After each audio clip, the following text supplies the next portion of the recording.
You're listening to Thoughtful Wellness Revolution with Zara and Hien, where we believe wellness isn't wellness if it's just for you. Today, you're listening to a preview of a bonus episode. Before we get started, remember to give us a 5-star rating and review.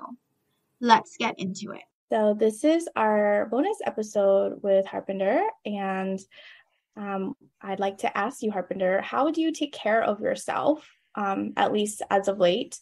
And what is wellness to you? What does it mean to you to be well?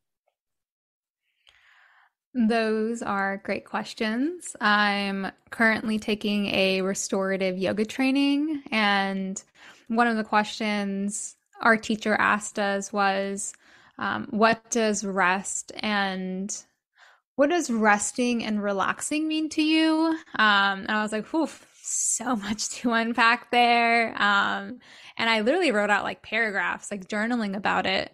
So I was thinking about like, what does, that self-care, that relaxation, that rest feels like? And I was like, it feels like this like calming of the nervous system. That's just like literal, like melting, settling a physical body.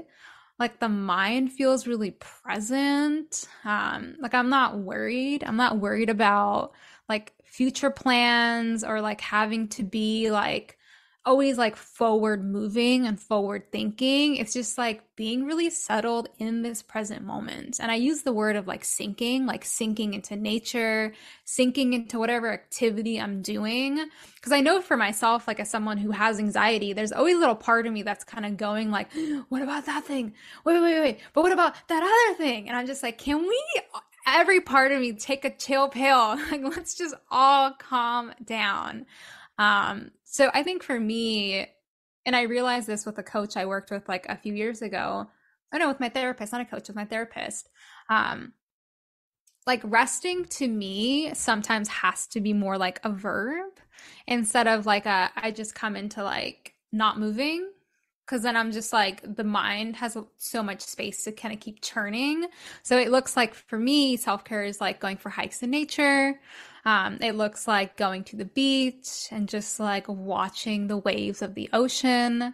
It looks like practice, whether that was like restorative yoga right before this. That was so wonderful. It was very nice. I've really, really loved it. It looks like spending time with my partner. It's also looked like spending time with my friends, which I really love. And it being like a very intentional practice. And another way that I take care of myself is every morning I have like between an hour and 2 hour sadhana spiritual practice. So that looks like brushing my teeth. And the first thing after that is like getting out in the sun, going for a walk.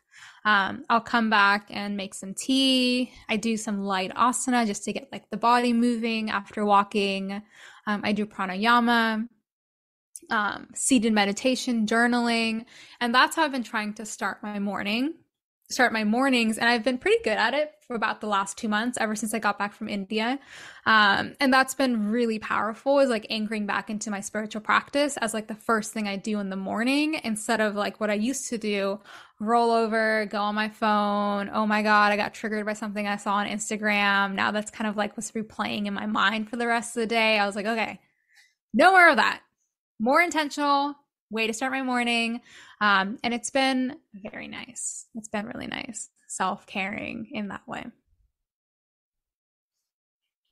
Yeah, I love what you shared. And I think the idea of, well, having a more intentional, sort of morning is something that I'm like, oh, that's not something that I have down. But I love that you said that, like, you try to go out in the sun, right? And I'm like, that's Leo. First of all, that's Leo. That's like such a Leo vibe.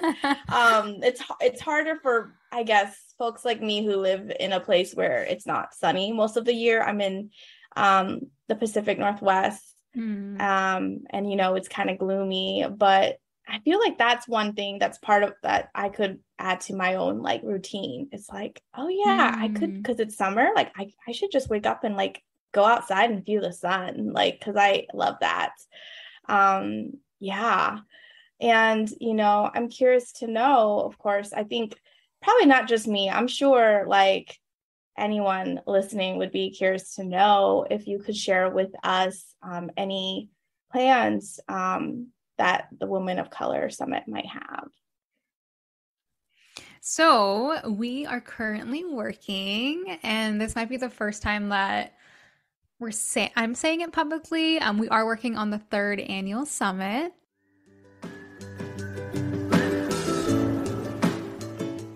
Thank you for listening to the Thoughtful Wellness Revolution podcast. For the full episode and more bonus content, you can go to thoughtfulwellnessrevolution.substack.com and subscribe for only $5 a month.